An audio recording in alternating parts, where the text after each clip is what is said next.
by. Today I'm going to show you how to make Zuppa Toscano, of course veganized.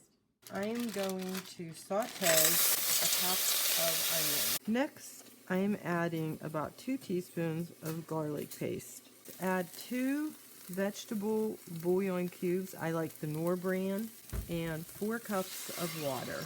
Bring this up to a slight boil. I've scrubbed my russet potatoes, and I'm going to want to end up with about 6 cups of slices.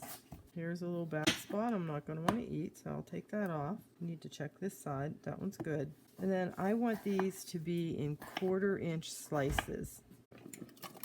Now add your potatoes to the broth and let that cook until all the potatoes are tender.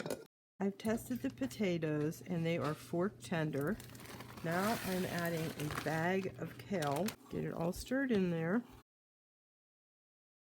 Cover this and let it cook about 5 minutes. Step is to add the coconut milk and a few bits of red pepper flakes. We're going to let it cook for another couple minutes, and then you can decide if you want it thinner, and if you do, just add some more broth. I'm adding another bouillon cube and 2 cups of water. I like this soup a little bit thinner.